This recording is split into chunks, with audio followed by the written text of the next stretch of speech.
Hello, my dear friends. Welcome to channel English with Chhagan Arora friends. आज मैं आप लोगों के लिए सोमरसेट मॉम की famous short story mister Know all, इस शॉर्ट स्टोरी की समरी हिंदी में लेकर आया हूं।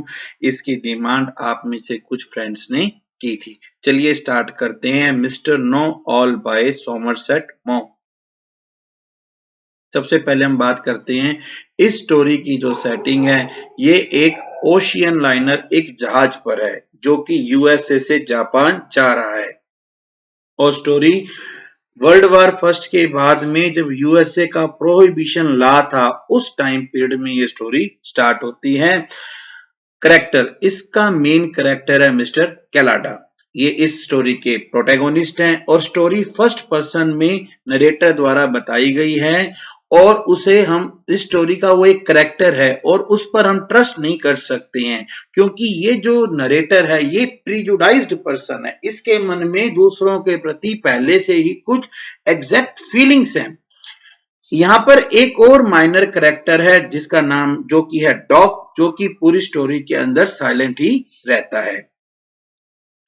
अब सबसे पहले जब हम मिस्टर मैक्स कैलाडा से मिलते हैं, उसके मिलने से पहले ही जो हमारा नरेटर है वो मैक्स कैलाडा को प्रिपेयर टू डिसलाइक, वो उसे नापसंद करने वाला होता है। मिलने से पहले ही, नाम सुनकर ही वो उसे नापसंद कर लेता है। इसके नापसंद करने के 4 कारण हैं, जिनमें पहला कारण है उसका नेम मैक्स कैलाडा।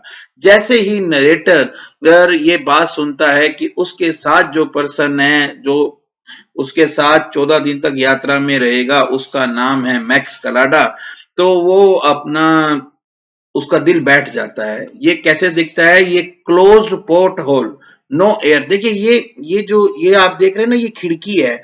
इस जहाज में ऐसी खिड़कियां होती हैं जो बंद होती हैं, जहां से हमें बाहर का सीन तो दिखाई देता है लेकिन वहां से हवा अंदर नहीं आ सकती है।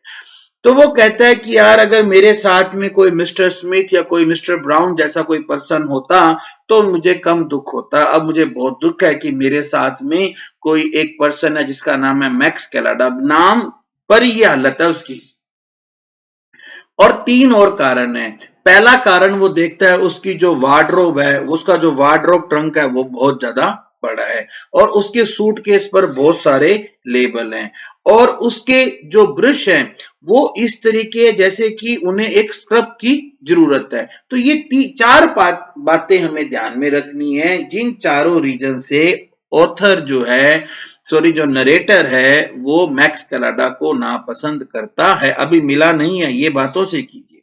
अब जब वो मैक्स कैलाडा से मिलता है तो मैक्स कैलाडा एक छोटा सा मजबूत किस्म का बंदा होता है। उसकी एक लंबी सी नाक होती है, बड़ी बड़ी आंखें होती है, बड़े बड़े लंबे लंबे करली बाल होते हैं और क्लीन शेव्ड होता है। और उसकी जो स्किन है वो थोड़ी डार्क कलर की होती है।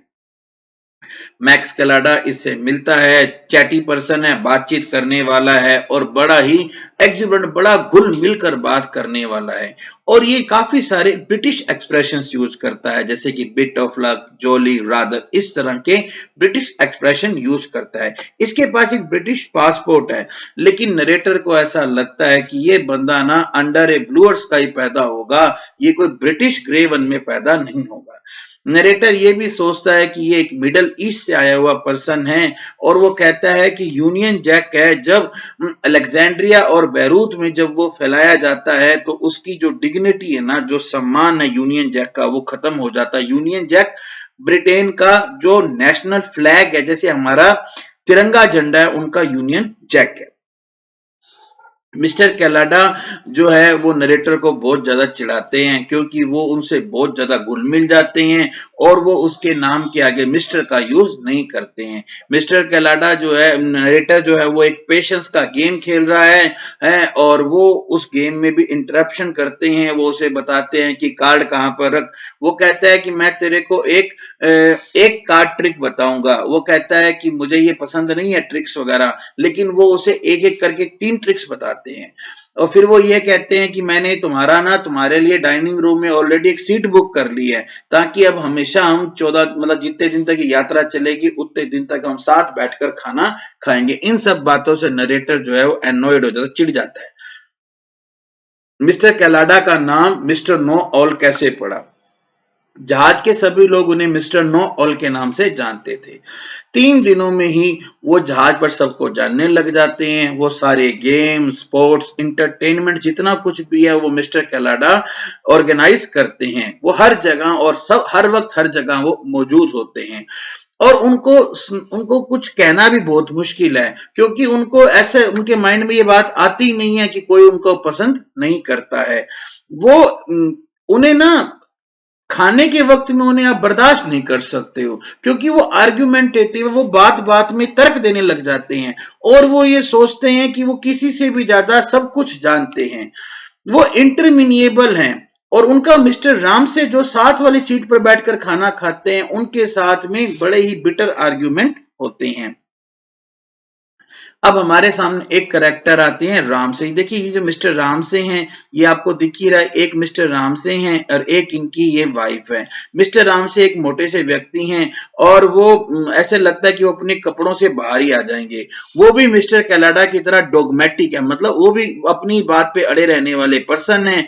और वो इल पेड है, मतलब उनको पूरे पैसे नहीं मिलते हैं। ये जापान में काम करते हैं, अमेरिकन काउंसलर सर्विस के लिए जापान में काम करते हैं। इनकी पोस्टिंग जापान में है और ये जापान से वापस आए हैं क्योंकि इनकी जो वाइफ है 1 साल से अकेली न्यूयॉर्क में है। ये अपनी इस सुंदर सी प्यारी सी वाइफ को लेने के लिए वापस आए हैं और ये वापस अपना जा रहे हैं। मिस्टर जापान वापस जा रहे हैं। मिसेज राम से जो है ये इसे एक प्रेटी लिटिल थिंग बताया जाता है जो कि सिंपल कपड़े पहनती है और अच्छे से पहनती है। नरेटर कहता है कि इतनी ज्यादा मोडेस्ट, इतनी ज्यादा हम्बल थी कि वो ऐसे चमक रही थी जैसे कि कोट के ऊपर एक फ्लावर चमक रहा हो। ये बात उनके बारे में बताई जाती है। अब क्लाइमेक्स क्या है? तो क्लाइमेक्स में ये होता है, जैसे आपको पता है कि डिनर टेबल पर ये दोनों जने डिस्कस करते हैं तो मिस्टर राम से और मिस्टर कैलाडा के बीच में एक बहस स्टार्ट होती है मोतियों पर, पर्ल्स के ऊपर। और वो कहते हैं कि जापानीज उस टाइम कल्चर्ड पर्ल्स, मतलब नकली मोती बना रहे थे। तो मिस्टर कलाडा कहते हैं इसीलिए तो मैं जापान जा रहा हूं। वो कहते हैं कि मैं ना कल्चरल और नेचुरल पर्ल्स को पहचानता हूं। तो वो कहते हैं देखो मिसेज रामसे के गले में जो मोतियों वाली माला है ना, ये इसका परफेक्ट एग्जांपल है, ये कितना ओरिजिनल पर्ल्स है। मिस्टर रामसे को पता होता है कि मिस्टर रामसे ऐसा को उनकी वाइफ ने ऐसा कहा होता है कि मैंने तो ये नकली माला है और मैंने सिर्फ $18 के अंदर ही ये खरीदी है।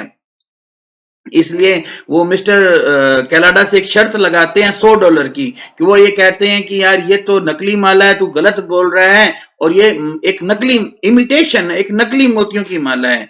अब नरेटर और मिस्टर कैलाडा ये नोटिस करते हैं। अब वो डिस्कस होता है तो वो कहते हैं चलो ठीक है जी आपकी माला निकालो। वो माला निकालते हैं, माला निकालकर वो उसकी जांच करना शुरू करता है। अब देखो जैसे कि आप इस पिक्चर में देख रहे हो कि जैसे ही जांच करनी शुरू होती है ना, वैसे ही आप देखो मिसेज रामसे का चेहरा देखो।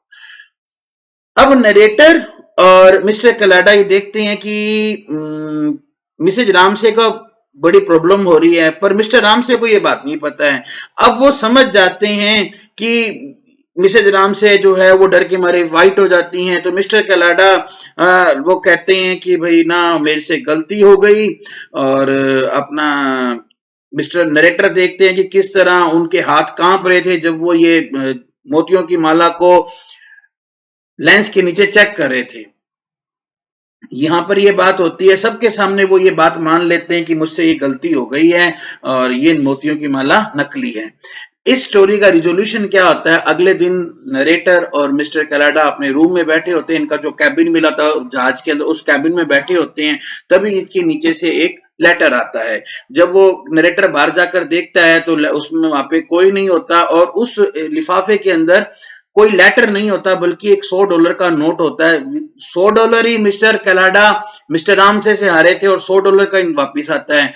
अब मिस्टर कलाडा क्या करते हैं कि वो इस इन्वेलप को बिल्कुल फाड़ देते हैं और नरेटर को कहते हैं यार इसका जो कचरा है इसको बाहर फेंक दो। अब जब वो उनसे पूछता है कि बताओ मिस्टर कलाडा क्या वो मोती असली थे, तो वो कहता है कि अगर मेरी एक सुंदर प्यारी सी पत्नी होती ना तो मैं उसे कभी भी 1 साल के लिए लंदन में अकेला नहीं छोड़ता। तो ये जो स्टोरी है इसका एंड ये होता है कि अब इस पल में मैं मिस्टर कलाडा को पूरी तरह से नापसंद नहीं करने लगा था, यानी कि जो प्रिजुडाइस है ये उसके बारे में बताती है।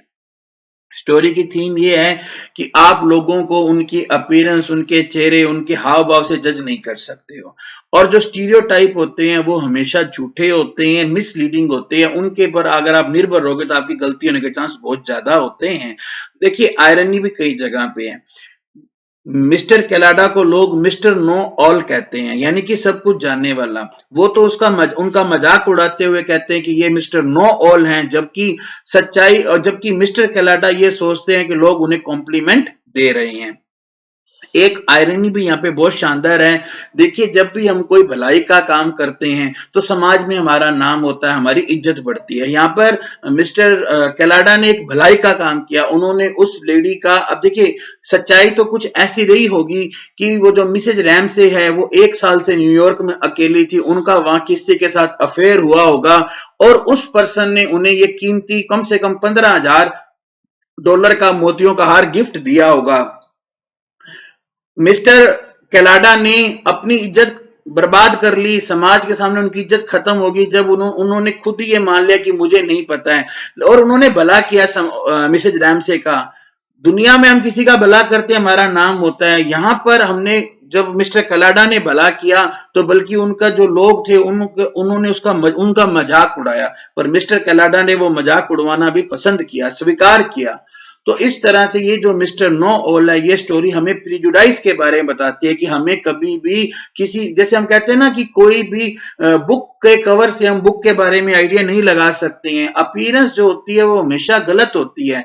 कहां नरेटर ये सोचा करता था कि मिस्टर कलाडा ऐसे पर्सन है, और देखिए मिस्टर कलाडा वास्तव में मिस्टर नो ऑल है, उन्हें सब पता है, उन्हें मोतियों का भी पता था और उन्हें ह्यूमन बिहेवियर का भी पता था। उन्हें अच्छी तरह से ये पता चल गया कि मिसेज राम से जब वो मोतियों को चेक कर रहे थे डिस्कम्फर्ट फील कर रही हैं, तो उन्होंने उसको ये मान लिया कि हाँ वास्तव में ये नकली है। तो इस तरह ये स्टोरी एंड होती है। अगर आपको मेरा ये प्रयास अच्छा लगा हो तो इसे लाइक करना और अपने फ्रेंड्स के साथ शेयर जरूर करना। Thank you very much, have a good day.